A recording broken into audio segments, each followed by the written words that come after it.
à tous et merci de vous joindre à nous aujourd'hui pour cette conférence virtuelle portant sur Parlons d'économie, parlons de la ferme de demain. Tout d'abord, j'aimerais remercier l'organisation du Symposium des bovins laitiers du Québec pour cette opportunité de vous parler aujourd'hui d'un sujet qui nous tient à cœur et surtout de féliciter l'équipe d'organisation de l'événement qui a mis sur pied un programme 100% virtuel avec des conférenciers de renommée. Merci pour votre travail et merci de nous permettre de transférer des connaissances au sein de la filière laitière. Permettez-moi de me présenter. Mon nom est Marc-Antoine Guettier et je suis responsable de l'innovation pour l'Amérique du Nord chez Cargill-Purina et je serai accompagné aujourd'hui de mon collègue Maxime Tapp, qui est membre de notre équipe de services techniques laitiers ici au Québec. Bonjour Maxime, j'espère que tu vas bien aujourd'hui et que tu es prêt à parler de la ferme de demain. Bonjour Marc-Antoine. Oui, comme toujours, je suis prêt à parler de sujets qui me passionnent et offrir des pistes de réflexion aux producteurs québécois. Permets-moi aussi de remercier l'organisation du symposium et de les féliciter pour un événement encore une fois à la hauteur de nos attentes. Merci Maxime. Donc maintenant, avant de rentrer dans le vif du sujet, nous savons tous que le secteur laitier a été mis à rude épreuve dans les derniers mois, dans les dernières années, avec justement l'arrivée de nouvelles ententes internationales. Et on sait aussi que la filière laitière a démontré énormément de capacité justement de résilience et d'adaptation et on a de quoi être fiers à ce niveau-là. Cela dit, on sait très bien que ces changements ont apporté des défis au sein de nos entreprises laitières et ces défis-là viennent justement avec leur lot de complexité et on a confiance vraiment à travers notre filière laitière au Québec ici pour passer à travers ces défis-là et être capable de voir le jour là, demain avec une meilleure performance encore une fois. Comme tu le sais très bien, Maxime, beaucoup de secteurs agricoles, tout comme l'industrie laitière, a connu un tournant vers l'accès à l'information ces dernières décennies. Il est vraiment clair que de plus en plus de producteurs laitiers réalisent le potentiel que peut apporter l'afflux de données disponibles à la ferme. Cela dit, cette avalanche d'informations-là ne vient pas sans son lot de défis et il faut savoir tirer profit de ces données et surtout avoir des outils capables de nous aider à bien interpréter et à bien utiliser ces données récoltées à la ferme pour justement nous aider à discuter de nos objectifs futurs et de comment nous allons nous améliorer. Tout d'abord, soyons clairs tout le monde et transparents. Aujourd'hui, Maxime, ni toi ni moi sommes des experts en économie. Effectivement. Cela dit, je t'avoue qu'avec les talents de ma conjointe, c'est clairement moi qui est le ministre de la Finance à la maison. Parfait. Même à ce niveau-là, nous aimerions tout de même approcher cette conférence avec un aspect très économique, d'où notre titre « Parlons d'économie ». Laissez-moi clarifier. Souvent, à la ferme, plusieurs intervenants vont venir et vont vous donner des recommandations pour vous aider à mieux performer, à régler des problèmes spécifiques ou à atteindre des objectifs. En bon propriétaire d'entreprise, il est certain que vous aimez avoir des chiffres reliés à ces recommandations-là. Combien ce changement, cette recommandation peut m'apporter et surtout combien elle va me coûter et quel sera le retour sur mon investissement. Et c'est vraiment l'approche qu'on veut avoir aujourd'hui avec la conférence en abordant 5 points clés à la ferme.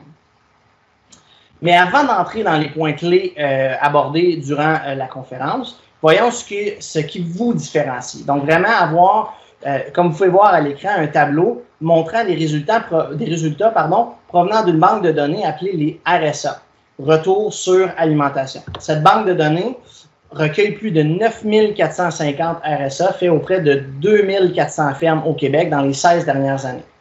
En utilisant cette banque de données-là, on peut comparer certains aspects de la ferme laitière, des fermes laitières québécoises. Donc, ce que nous observons en ce moment aujourd'hui, c'est vraiment une différence entre les fermes que l'on va dire moyennes versus les fermes du top 20 au Québec, en comparaison dans le tableau que vous voyez ici à l'écran. Maintenant, je vais laisser Maxime vous introduire les 5 données clés que nous allons traiter durant cette conférence et garder en tête l'accès à l'information de votre entreprise, ce qui représente d'innombrables opportunités pour vous pour améliorer et atteindre vos objectifs à la ferme. Merci Marc-Antoine. Effectivement, l'information est de plus en plus accessible et l'analyse va s'avérer primordiale pour prendre des bonnes décisions éclairées. Pour la conférence, nous allons comparer 5 points clés de ferme moyens versus le top 20 producteurs supérieurs. Les 5 points clés seront la reproduction principalement pour le taux de gestation, mais aussi pour la réforme associée à un problème de reproduction. Donc, on va parler aussi de longévité des vaches. Distribution des jours en lait, nous allons avoir l'impact de réduire les jours en lait. on va aborder un nouveau peut-être concept qui est le kilo de gras par vache. Donc, évidemment que le kilo de gras par vache, tout le monde le connaît. Par contre, on va parler de vaches en inventaire, qui vont inclure les vaches taries et les animaux de remplacement. Donc, on va changer un petit peu la façon de voir le kilo de gras par vache. Et finalement, on va regarder les données de la santé, donc spécifiquement les maladies métaboliques après vêlage. Et comme vous venez de voir, le retour sur l'alimentation est un point qu'on a déjà commencé à aborder. Débutons avec l'analyse de la reproduction. Donc, une question de performance et de répartition. Lorsqu'on regarde le Canada, donc ici, c'est tous les troupeaux du Canada en référence dans les bases de données. Donc, le taux de gestation moyen va se situer autour de 20 % et le top 20 des producteurs, donc une moyenne année autour de 28 %. Le pourcentage de vaches en deuxième lactation se situe autour de 26-27 %. Le top 20 % va se situer aussi autour de 27 %. Et la grande différence est le nombre de vaches matures, donc de troisième lactation et plus, qui va être de 40 % pour la moyenne au Canada et de 44, un petit peu plus, pour le top 20 producteurs. Donc ici, on voit déjà une majoration du nombre d'animaux matures dans le troupeau, qui va évidemment réduire le nombre de premiers veaux, et aussi une augmentation du taux de gestation. Donc, la distribution ici, selon les jours en lait, de la production des vaches. Le premier tableau qui est écrit production laitière moyenne par jour en lait, donc celui supérieur, c'est pour les producteurs dans le 20 %, donc les top 20 producteurs. Et en bas, un troupeau qui représente environ la moyenne au Québec. Lorsqu'on regarde les barres, donc la barre qui est dans la barre la plus foncée, c'est des 0,15 jours en lait, donc les départs en lait pour une période donnée. Et la barre en turquoise, le 15-60 et le 60-120. Donc, les deux barres en turquoise, un petit peu plus foncé, un petit peu plus pâle, c'est les pics de lactation. Le top 20 producteur va se rendre autour de 44 kg, qui va se maintenir, selon les périodes de l'année, autour de 42-44 kg au pic. Et pour la moyenne québécoise, on parle autour de 35 kg de lait au pic de production. Donc, déjà là, on peut remarquer un écart de 9 kg de lait de la moyenne versus le top 20 producteur. Et tantôt, on parlait de la diapo précédente d'avoir une meilleure reproduction pour aider à réduire les jours en lait. Donc, si on prend en considération que j'ai énormément de vaches en fin de lactation, qui est représentée par les vaches en orange et jaune, donc on voit la ligne jaune à 28 kg et la ligne orange autour de 26 kg, on voit que si on a énormément de vaches ici, évidemment qu'on va produire moins de lait que si j'ai énormément de vaches dans ma zone à 44 kg de lait. Donc, les jours en lait ont un gros impact. On veut les réduire pour avoir le plus de vaches possible dans le 60-200 jours en lait, donc quelque chose qui est dans la moyenne, pour aller chercher le plus de lait, comme on peut voir assis visuellement sur le graphique. Si je vous donne un exemple, j'avais un de mes clients cet hiver. En février, on produisait 36 litres de lait au bol tank versus 2 mois avant, à peu près en décembre, à 38 litres. Lorsqu'on prenait le temps de regarder les données, on voyait que les pics de lait étaient au même niveau et les courbes, comme vous voyez à l'écran, étaient identiques de février à décembre. Donc, pendant le 2 mois, il n'y a pas eu de changement. Par contre, quand on prenait un graphique différent sur la répartition des vaches, on avait énormément de vaches en fin de lactation dans les barres jaunes et oranges et beaucoup moins de vaches dans les barres bleues ici qu'on a à l'écran. Donc, mes vaches avaient la même production, la même santé autour du vêlage pour exprimer leur potentiel génétique. Mon problème, c'est que je n'avais pas assez de vaches qui veilaient pour le moment. Donc, j'étais rendu à 185-190 jours en lait, qui expliquait mon lait au bassin. Donc, sur cette diapo, on va justement représenter la distribution des jours en lait. Donc, si je prends le temps d'expliquer le graphique rapidement, donc le tableau rapidement, mes premières lactations, donc mon troupeau moyen est environ à 33 %. Mes deuxièmes lactations à 27 % et mes troisièmes lactations environ à 40-41 %. Lorsque je fais de la mathématique entre ma production des premiers veaux, deuxième et troisième veaux de 25, 33, 34 kg de lait, selon mon nombre d'animaux par chaque parité, j'arrive environ à 30-31 kg de lait moyen pour, je vous dirais, 175 jours en lait. Par contre, si je prends ces 175 jours en lait et je le corrige à 150 jours, on peut voir que ma moyenne de troupeau se situerait environ à 32,4 kg de lait. Donc déjà là, j'ai une amélioration en réduisant de 20-25 jours en lait d'environ 2 kg de lait, un petit peu moins de 2 kg de lait. Si on va à la diapositive suivante, on va voir ici, j'ai fait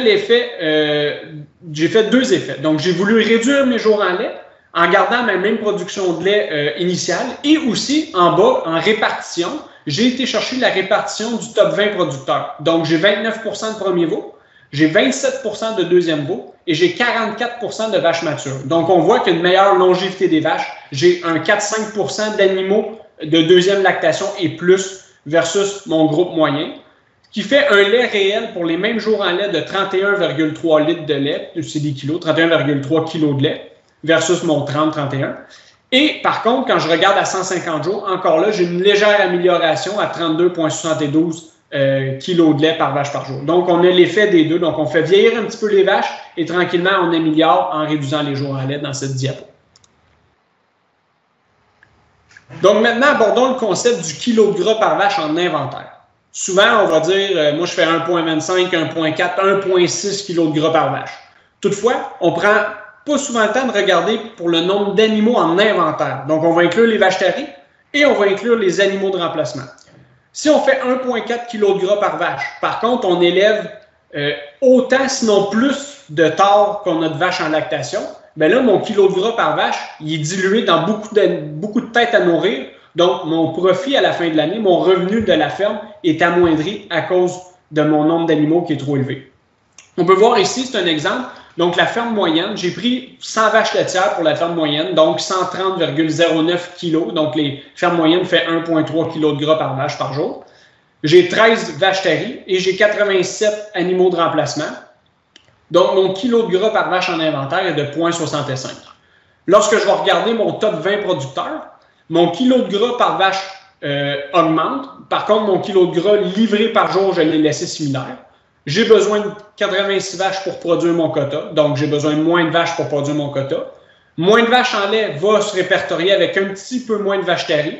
Et, évidemment, moins de tares qui va me permettre d'aller chercher 1 kg de gras par vache en inventaire à 0,84. Donc, on va se rapprocher du 1 kg de gras par vache en inventaire. Dans la majorité des dossiers que je vais travailler, je vais toujours garder un œil sur mon inventaire d'animaux de remplacement. Généralement, je vais me faire un graphique de mon nombre de vaches en lait par mois, donc pour suivre ma production versus mon nombre de vaches, pour être sûr de faire le quota chez mes clients. Et aussi, en dessous de ça, je vais toujours mettre mon nombre d'animaux de remplacement. Donc, visuellement, je le vois tout de suite. Si je suis à 80, 85, 90% d'animaux de remplacement versus mon nombre de vaches, bien, ça m'allume une lumière selon les objectifs de la ferme. Parfois, c'est du 1 pour 1 parce qu'on veut grossir le troupeau ou on veut vendre des animaux pour le lait. Donc, selon vos objectifs, il va falloir s'ajuster. Chez un client, on avait 46% de réformes, donc relativement élevé. Toutefois, il y avait un 8% de cette réforme qui était associée à un excès d'élevage. Donc, on avait un 38% de réformes réelles à la ferme, donc de vaches qui étaient problématiques pour les pattes, manque de lait, reproduction.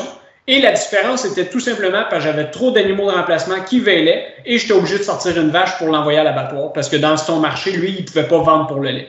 Donc, on a décidé d'élever moins.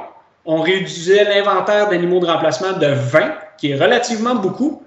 Si, juste par exemple, elle consomme sur 2 ans pour 2,44 par vache par jour, par tare par jour, ça représentait plus de 17 000 $ d'économie par année en frais d'alimentation. Je n'ai pas compté l'étable pour les loger, je n'ai pas compté l'électricité, etc., tous les employés qui comptent là-dedans. Donc, c'est une économie d'échelle. Maintenant, si on prend aussi le bilan de santé, les maladies métaboliques. Les maladies métaboliques sont probablement ce qui coûte le plus cher et ce qui demande le plus d'attention. On va prendre ici un exemple parce que je n'ai pas la moyenne du Québec. C'est une information qui est difficile à avoir, surtout lorsqu'on parle de sous-clinique. Par contre, j'ai pris une moyenne chez un client avec son DSA. J'avais les données du vétérinaire, donc c'est pour vous donner une idée. Je pense que c'était assez réaliste.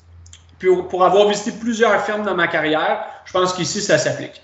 Souvent, on va avoir un ou l'autre des problèmes à plus de 10-12% de façon sous-clinique. Et les problèmes cliniques, on va les voir spontanés pendant quelques mois et on va corriger le problème rapidement. Donc, c'est sûr que si chez un client, j'ai énormément de caillettes, on n'attendra pas 10-12% de caillettes dans l'année avant de réagir. Donc, généralement, 2-3 caillettes, on fait des ajustements pour régler le problème. Donc, c'est pour ça que c'est un pourcentage qu'on ne voit pas beaucoup, mais c'est le sous-clinique qu'on va oublier généralement.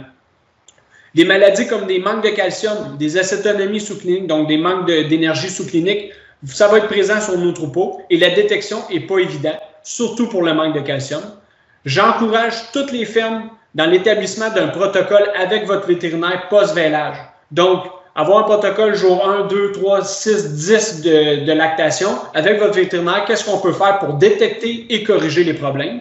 Ça va vous permettre d'avoir des statistiques, de réagir rapidement en cas de problème et aussi d'avoir un œil sur votre troupeau. Il existe plusieurs outils comme celui-ci à l'écran pour garder l'historique. Donc, ça va nous permettre de vous dire l'année passée à même date, on était où et oups, en ce moment, on est en train d'échapper l'acétonomie, les fièvres du lait, etc. Donc, c'est un des outils parmi tant d'autres. Maintenant, si on reparle le retour sur l'alimentation, Marc-Antoine nous a très bien présenté le retour sur l'alimentation pour la ferme moyenne versus le top 20 producteurs.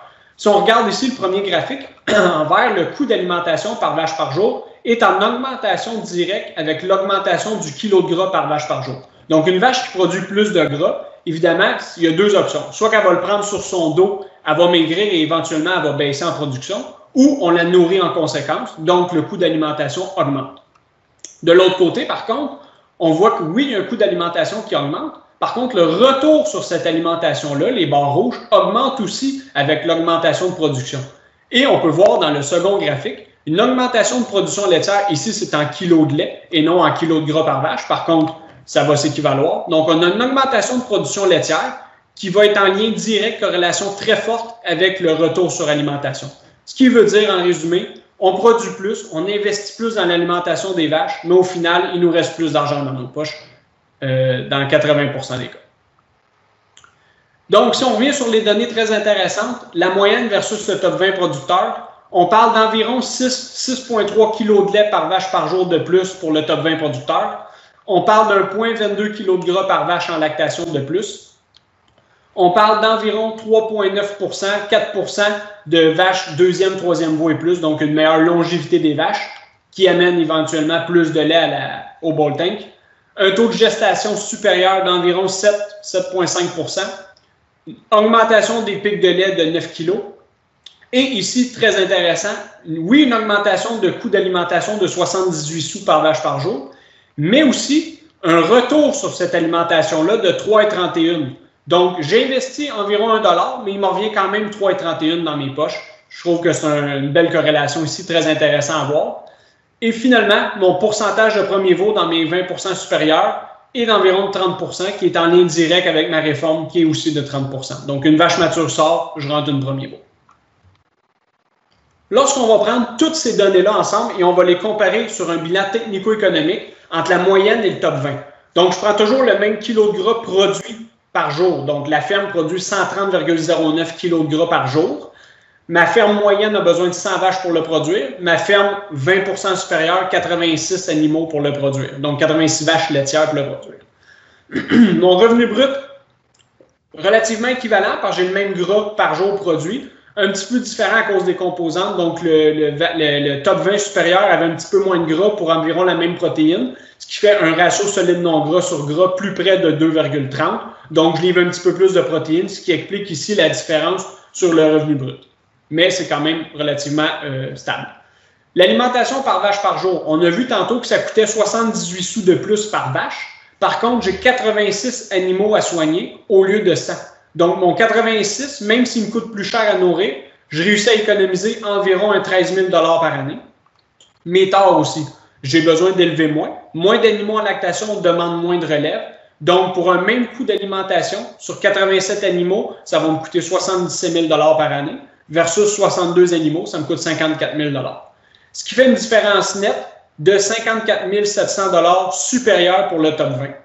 Et souvent, ce que je vais dire aux gens, si on prend la mathématique et on se dit qu'on fait 2-3 erreurs ou qu'on n'est pas capable d'atteindre tous ces chiffres-là, si on fait juste penser qu'on le coupe de moitié, donc on parle de quand même 25 000 $ à aller chercher en travaillant sur différents aspects. Ça peut être, on commence à cibler les torts, on peut commencer à cibler les vaches. Il y a plusieurs façons de travailler dans votre étable, puis on en prend 2-3 au lieu de prendre les 5 qu'on a parlé. Et déjà là, on est peut-être capable de générer un petit peu plus de différence sur le revenu net au lieu d'aller chercher complètement le 54 000.